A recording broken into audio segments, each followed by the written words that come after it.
Go by so fast, but here we are talking about our final reflections of Block 3. This has been such an awesome experience. I have learned more about myself as an educator and as a person than I ever thought possible in such a short time span. So I guess I'd like to start with some things that I realized are weaknesses of mine so that I can end on a happy note. My first weakness is I think that I'm a big over-planner. I don't think that over-planning is always a bad thing, but when you put a lesson plan so high up in your priorities and steering away from that lesson plan really stresses you out, I think that that's a weakness of mine. Wanting to abide by a master plan doesn't allow for flexibility in your classroom. I didn't want my students to decide where the lesson should go, but that was hindering their learning in a big way. I need to respond to my kids more based on what I see them doing and the questions that they're asking and the conversations that they're having.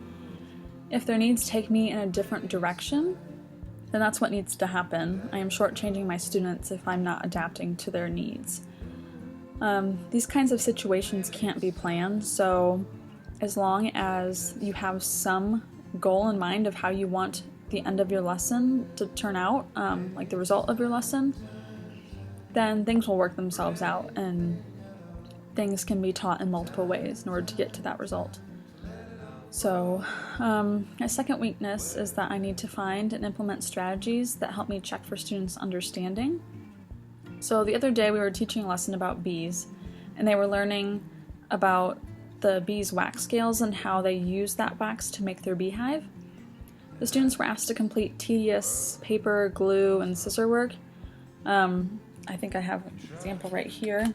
Here's a bee that they're making. I don't know if you can see it, but there's a lot of little pieces that go in here and some flaps for the wax scales.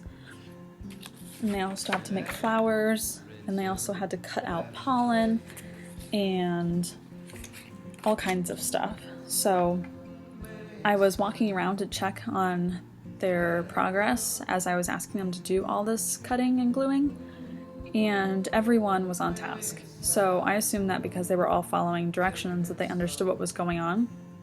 Yet I failed to check for understanding of why they were being asked to cut the paper and glue a certain way. There were a couple students in particular who don't speak up very often, and I will have no idea if they get it or don't get it if I do not ask them. So I should have asked them things like, did they realize the cuts they were making were spaces for where the bees store their wax? Did they realize that when they took the wax paper off their paper bee and glued it into an egg carton, that they were representing the process of when the bees create a chain to pass their wax along to create their home and their food storage? Especially need to check with one student in general, and I have failed to do that. So we later came up with some ideas on how I can engage these students and just check for their understanding. I could do things like turn and talk and listen in to see what they're saying, or I can just start up a one-on-one conversation to see if they can verbalize any understanding that they have. So I'm going to move on to some strengths. I think my first strength is I plan procedural and transition times well. I can think about the logistical aspect of a classroom before the lessons happen. I set my lessons up in a way that prevents chaotic transition times and student conflict. The other day I had set another B unit lesson that needed scissors, glue, and different sizes of paper, pens, and a few other things. I organized these items on a tray. I think 5 students shared a tray, and they were sitting on the carpet. This allowed for us to skip the step where they have to get up and get all of their materials, because sometimes that can take 5 minutes before they're even ready to begin the lesson. So that saved a lot of time. We are also strategic about how we arrange our students and pair them up to avoid disruptions and behavior issues, but also academically what's going to be best for them at that particular time. So next I have developed a mindset that all students can be successful in their own way. I wouldn't say this is something that I started implementing at the beginning, but I think I've made a huge improvement. I always wanted my students to be at the same page doing the same things at the end of every lesson so that I could feel like I was a success in teaching the lesson. But not all of my kids can do the same things at the same levels. I have now learned that the writing of this one student here in his writer's notebook, I don't know if you can see it, is just as much of an accomplishment as this student. They had the same amount of time. There was a free writing activity. They had the same amount of time to create that work that I just showed you. So that is both their best work, and that's okay. Even though they're so varied, that's fine. But that's something I needed to realize. The first student I showed you, he struggles to get his thoughts on a page. I know he has plenty of thoughts because he talks all the time and has good ideas, but getting the pen to the paper is the problem. Also, success can come in the form of behavior, not just academics. One student we have is on his 4th pair of glasses since he started at the school in January.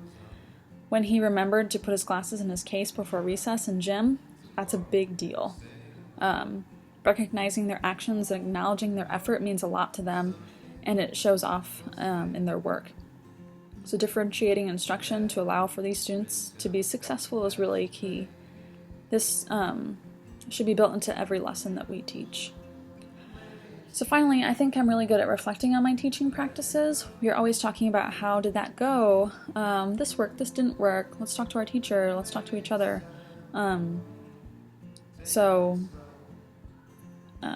That really helped us progress throughout the semester. At no point should I ever be content with the work that I am doing. I can be proud of my work, but I should always be looking for more ways to improve my students' learning.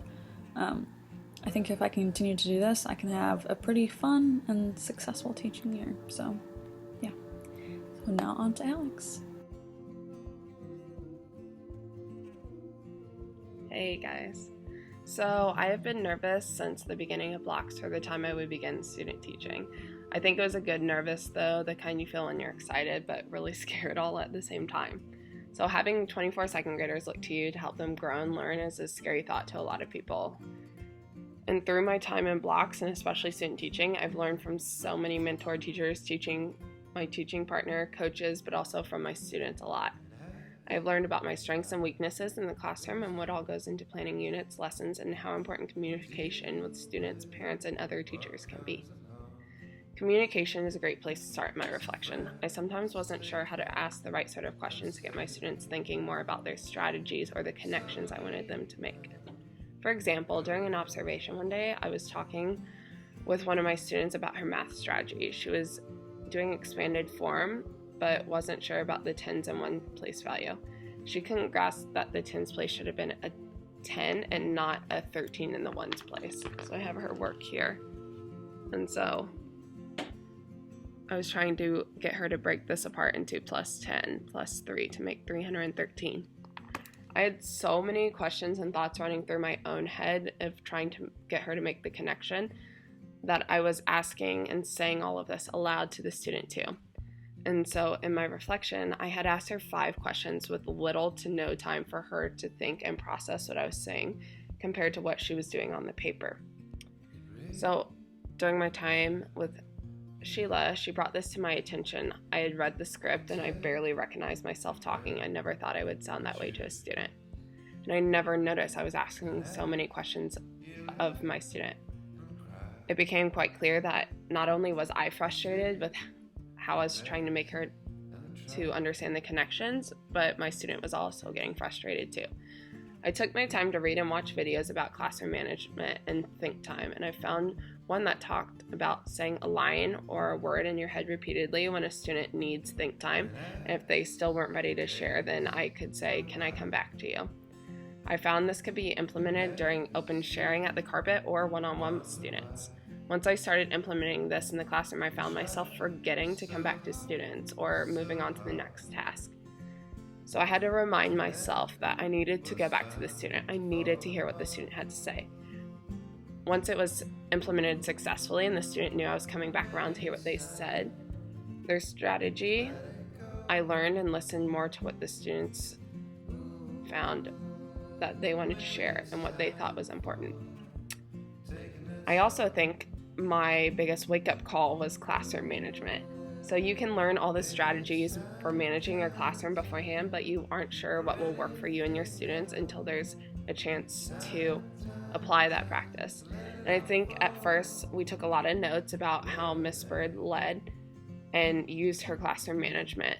And so I could pick out right away the students who were a little chatty and needed to share all the time, and I would ask students to stop talking nicely. I found I would say, the next time I need to remind you, it's a think sheet. So we all have those couple of students that you just have to remind all day long. But yet to this day, in week 7 of student teaching, I haven't filled out a think sheet. And I would just keep giving chances, and after a while I was tired of asking students to stop talking. And when I asked Miss Bird what could help with the fidgeting and chattiness, she recommended us using GoNoodle to help just get the movement, the blood flowing, getting students to get up and moving, and just that time of freedom. And the only problem was when we got our new system, we didn't know how to connect to GoNoodle anymore. And so for a couple weeks there, we had really no backup strategy to help students get that chattiness out, and they always wanted to offer something to the conversation. And so Shayla observed and found our kids just really wanted to share, and she talked about the turn and talk method. And Allie and I had used this a couple times within our lessons, but never thought just to like openly say, if they're getting chatty, hey, why don't you turn and tell the partner next to you? Or why don't you whisper shout what you want to share, or what the answer is? And I have found that since we brought this up, we've caught ourselves a lot of times that so many hands are raised and we don't have time to get through each student, that the turn and talk really helps get that out and the students pay more attention. I think something really good about the classroom that I felt really comfortable in was my flexibility. And I knew I was pretty flexible and a pretty laid back person in general. So when it would come to lessons or units or whole days, we would sometimes walk in and Miss Bird would say, hey, this isn't going to work today. We have to do this, this, and this, and the school wants us to come meet here and we need to figure out something else. And I could tell sometimes it would stress Allie out, and other times, I would just say, hey, we can move this around. And sometimes we didn't have materials with us. I can remember during one of our poetry units, we didn't have all our poetry books yet. And so we had to change up the lesson. And the great part about it is with the flexibility, as long as you know the overall point that you want to get across, you can change those lessons and you can adapt to what you need to do with your students for that day. And I found that during this poetry unit, when a Soki came into our room, she actually used my lesson that I was going to teach the next week in the room that day. And so we came out and I had to go home, or I had to use it the next day, and I had to go home that next day and rewrite the whole rest of the week of poetry. But I just found that, I can be flexible like that, and I can figure something out for my students. And I know that, I'm really gonna make sure that we're getting everything we need to get done in that day or in that week. We can reach it as long as we're flexible. So I just feel like my learning, I'm just getting comfortable here and feel like I'm learning a lot, and now it's time to leave and get ready for Block 4. And so I hope everyone's experience was great, and I know mine was, and I've learned more than I ever thought I was going to learn in blocks. Alright, so we're going to talk about our collaborative piece now, and we are going to read a script because we've tried this a million times and we can't get it out. At first we talked with Miss Bird to figure out how she wanted us to teach her class. She told us that we should both be working together to teach each lesson, so that we were to work together with the other second grade class to plan the lessons. We broke up the responsibilities of planning the lessons, but it was made clear to us that we should all be able to know the lesson well enough that we could teach it by ourselves.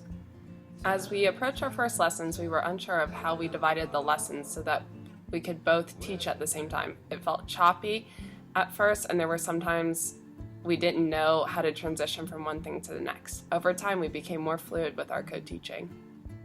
So when Alex was teaching, I would be modeling, managing behavior, writing on the board, organizing materials, etc. When we switched roles, the other would take responsibility of whatever the other one was doing. There became very little downtime. This helped the kids stay engaged. In the beginning, we were still working on our transitions.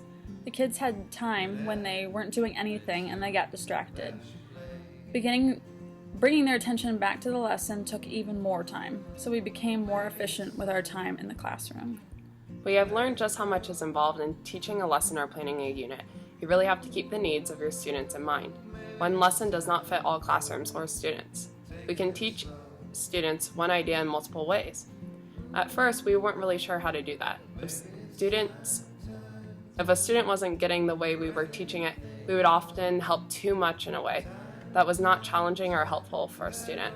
Students should struggle with the material. The longer we are in the classroom, the better we are able to redirect their thinking with questions or ways in which they can figure things out on their own. This aligns with what CFI is all about, inquiry. So I think Alex and I worked really well together, and it's really hard to come up with something that would qualify under attention, but I guess I would say that Alex has a lot going on at home with her daughter and her family, and it would sometimes stress me out being the planner that I am. So sometimes her lessons weren't posted until Sunday night, but the longer the semester went on, I realized I needed to be more flexible, and my kids and the faculty that I interact with will all be different. There is never going to be an environment where everyone does things the way I like to do things, and what works for me won't work for others. We communicate well in person and through technology, so if there's ever something we need to discuss, we can do that quickly. I have learned a lot about myself, the way that I teach from watching the way she teaches, and our conversations about our own practice. She's really good at being flexible. We can come into the classroom and Miss Bird could say, nothing that we planned to do that day is going to work, which kind of has happened before. That would stress me out, and Alex would say something like, oh, well, let's figure it out. She also shows her personality to the students during her lessons. I take everything so serious and that sometimes I forget that these are young kids who like to be goofy and have fun. I need to show the kids how much fun I am having too, because I've had a lot of fun during my experience, and Alex is a great model in this respect. Just as Allie said, I feel our teaching styles worked well together. We fell into co-teaching pretty easily. There was a moment early on in student teaching when we were still figuring out how we would work together. I'm the person who thrives in organized chaos, so I can work with noise and talking all the time. Because of this, I just kind of assumed Allie would work the same way. And when Allie and I would be working on lesson plans, I would ask a question and she'd be writing, and sometimes I wouldn't get a response back. And I thought that sometimes maybe my ideas weren't being accounted for because of the little response. And so I knew we would be working together for a while, and I thought I'd just address this with Allie one day when school was over. And when I brought it up to her, Allie informed me that when she's thinking or writing, she zones into what she's doing, and that she needs quiet to concentrate. Once I understood this about Allie, it helped me become aware of the time she needed to be quiet and think, and when I needed to be quiet. A lot of these were the moments when she would be trying to figure out logistics of a lesson, and sometimes I wouldn't even think of laying things out or having things ready as far as materials beforehand. So Allie taught me how to look for the little details and lessons that I would really need to address before I have my students. The way she organized her notes and questions beforehand was something I found I needed to do also. She taught me how to pull in my let's just talk about it and see where it goes to attitude to an actual discussion I could facilitate with questions. She also taught me that addressing any concerns right away can help open dialogue for co-teachers. I feel as though I could go to Allie for ideas throughout my continued student teaching. Thanks. So I think we did a really good job of reflecting on our lessons this semester after we taught them. We usually always had questions and comments for each other or for Miss Bird to help us understand what went well and what didn't go well and maybe what we can do differently next time. We were always open to new ideas and looking for better teaching techniques and strategies. I think we both would like to improve a little bit more on building a more universal design for our lesson plans. We have so many diverse learners that we need to be mindful of how we can accommodate all of these learners. We probably could have delivered the content we were teaching in more ways.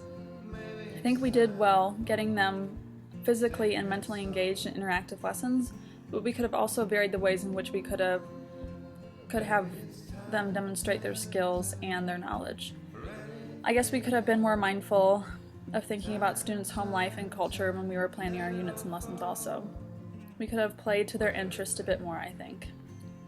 Well, as we finally feel we're settling into this teaching thing, and the kids have warmed up to us and we feel like we're getting in the swing of things and how planning's going, we're planning to phase out of our first experience of student teaching. I think for both of us it's bittersweet, and we're ready to move on closer to our degree, but we are about to leave our first class ever. And bow.